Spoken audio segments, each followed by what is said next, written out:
At least for your recording, it's just you and me. Yeah. I will crush you. Probably, yes.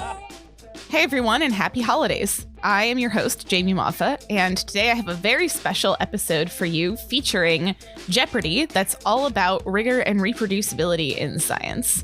Last month at the Society for Neuroscience conference, I stopped by the booth of Community for Rigor, an initiative that is educating scientists on how they can use more rigorous and reproducible practices in their own research. They had a rigor and reproducibility Jeopardy game set up, so I asked them if we could record a game of it, and here it is. So without further ado, please enjoy this episode of Rigor and Reproducibility Jeopardy that I recorded with Community for Rigor. Categories are, pardon my bias, when I hack, you hack, we hack, power shortage, I've got a notion, QRP lash, so questionable research practices, and deja vu and you. Okay, exciting. Yeah, let's see if I can get any if I get one question right, like before you, then I'll be happy. And then you get to choose another one. Yeah. So maybe I'll start with, let's start easy. I'll go with power shortage for 200. Power shortage for 200. Power is 1 minus this kind of statistical error. Oh, do I have to like ding ding ding or like? Yeah, you got a ding, and you have to give the answer in this form of a question. What is? Oh, fuck. I should know this. What is alpha? Very close. Okay. Okay, ding, ding, ding, ding. What is beta? Okay, it was one of them. Yeah, exactly. I kept telling people, I'm like, you have like 50% chance of getting this right. Okay. My friend is a bioinformatics like statistician person, and she would be disappointed in me. But like honestly, it's like when you don't know, you look it up, right? I mean, that's like Jeopardy is like the. Okay, so now you get to pick. Sweet. Okay, so I'd love $400 in power shortage. Okie dokie. This parameter for the strength of a relationship is often overestimated because of low power and publication bias. What about effect size? Ding, ding, ding. Wow, I'm rocking it. that's 2 right for you. Excellent. Oh, I get to choose another one. Okay, I choose $400 of pardon my bias. There we go. This kind of bias is depicted in the cartoon below. For those who are listening, we're seeing someone presenting some survey responses, one of which is, yes, I love responding to surveys, which 99.8% of people responded yes to, and no, I tossed them in the bin. And they're saying, we received 500 responses and found that people love responding to surveys. Ding ding ding ding. Yeah. What is response bias? Response bias is an excellent answer. The answer we have here is sampling bias, but I do think that there's different words for it. Okay. So I'll give you half point. We'll get $200 for that. Okay. Well, so who gets to choose the next one then? You get to choose. Okay. Cool. Because I think some of these biases do have multiple names for them. Well then, so that was 400 pardon my bias. Let's go with 600 pardon my bias. 600. This eponymous effect describes how people often behave differently when they know they are being observed. Oh no. I would say this is one of the most difficult ones on the board. What is, this is gonna sound so stupid. What is the like observation effect? Right? Which is a nice guess. This is referring to like a specific name. It's named after a person. Oh. And it's named after like little fruits that are this size. It's also named after very small fruits. What is the Hawthorne effect? Ding, ding, ding, ding, ding. I would not have known that. I am like 0 for 3. Hawthorne's really good in drinks. Oh, I didn't even know that was a fruit. They're like little fruits this size, no? I mean, that seems familiar. I don't know hawthorn fruits. I believed you, though. I trusted that you know. You said it with such confidence. I think it's popular in Chinese sweets. Oh, okay. But we should fact check me. Okay, wonderful. So this means I'll get to choose. And let's go for something really hard. Okay. Deja vu and you, $800. Got it. These ID numbers are assigned to key resources such as biological materials, cell lines, and software tools to ensure others can repeat a study. We'll accept both the abbreviation or the full name. Oh, yeah. Oh, we have another contestant over here. You guys don't know?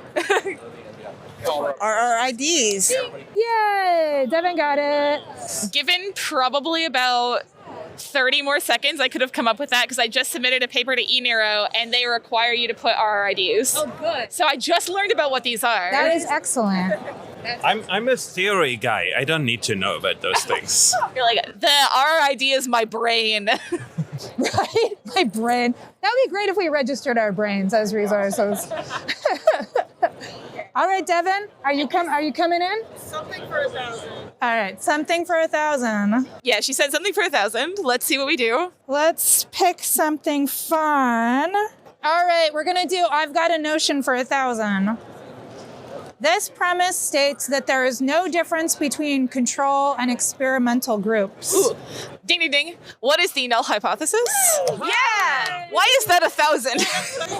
That you may be the first person who got that right. What? Really? Yeah. That's like very basic. I know, but it's like, I think sometimes the questions are hard for people to wrap their heads around exactly. Oh, okay. Like when you say it, they're like, oh, null hypothesis. Oh, wow. A hawthorn is in fact a fruit for those listening at home. Cool. Wow, this is like put me back on the map. You're on the map, you're on the board. Yes. Okay, now I need to All right. We haven't done any from QRP, so let's do QRP for 800. You got it. This questionable research practice involves manipulating algorithms or training sets. This is a niche one. I am not an algorithm person. I don't do like training of models or anything. Can I photo friends? I'm a machine learning person, and I just say machine learning hacking, Ding, ML ding, hacking. ding, ding. Hi, do you want to play Jeopardy? Come on in. There's questionable research. Okay. first that when you enter the game, you get to pick a category. That's the new rule I just made up. I'm nervous about this because I'm unethical. Oh no! But to be like as unethical as possible, you need to know the space, right? That's right. And to How do you know maximize. you're unethical if you don't know what is ethical? Exactly.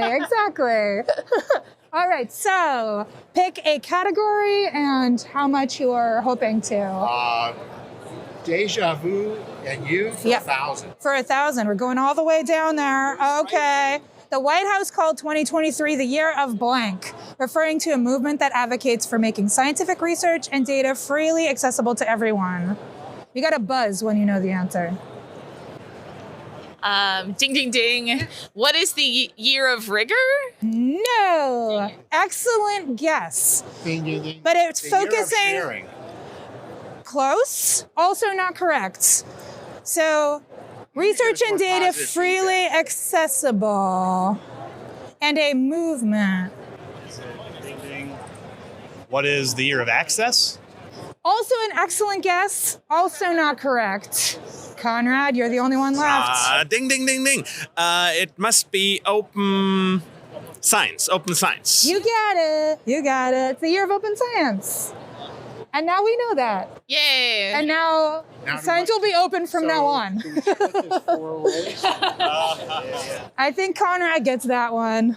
Yes, yeah, you answered it right. But you were almost there. Now you're going to pick next. Yes, yeah. Okay, let me pick the next one. Jeopardy for the win. I will choose something easy so that I don't have all that stress of having to think so hard. I've got a notion, $200. You got it. I've got a notion. A good scientific hypothesis is specific, measurable, and possesses this characteristic, meaning it can be proven wrong. Ding, ding, ding. Yeah. What is falsifiable? Yay! Aha. All right. Answer that fast. You know, I'm older. I've got the advantage of youth. My hair color it's not as cool.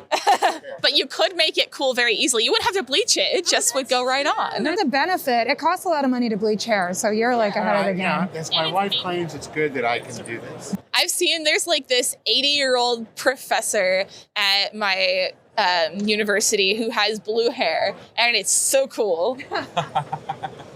And I thought I was doing good as a blue-haired, full tenured professor. Yeah, she's like fully emeritus and is rocking it. So Rocking it. Fully Nice. Maris is good. yeah. All right, what have not we done? Let's go with when I hack, you hack, we hack for 600. 600. All right. This alternative name for p-hacking is also an activity done with a rod and reel. Maybe fishing. Yes. Fishing. is fishing? Or data dredging. Hey, I want to pick something I really know nothing about. QR Flash. For how much? 400. 400. This questionable research practice happens when hypotheses are formed after data is collected. Ding, ding, ding. What is hacking? Yay! Yeah, hypothesizing after results are known. Woo-hoo! How do you know all these things? There was. Practice it. I practiced. Yeah. She's like, someday this will all come in handy. I have experience hacking myself, if that's what you mean. But how do you know all those words for those things? Well, so one of them is that there was literally a presentation or like a panel on research ethics on the first day of the conference. And so some of this is very fresh in my mind because they talked about all of these. Like, all right, maybe for the podcast we'll do one more. So we got to do like $1,000 one. Let's do. Have we done the power shortage 1,000? Not yet. Okay, let's do that one. All right. In March 2023, Web of Science delisted 50 journals, preventing them from receiving this index that measures the average number of citations for each article in a journal. Impact factor. You got a ding. What ding? What is impact factor? All right. $1,000, that's a good way to like. That's the way to finish. That's it. You might not even recognize me with my new color hair. Thanks for tuning into this special episode of In Plain English. You can find Community for Rigor at c4r.io. In Plain English will be back next week on January 2nd with a full-length episode featuring an interview that I conducted with William Yum, who is one of the hosts on the Reproducibility podcast.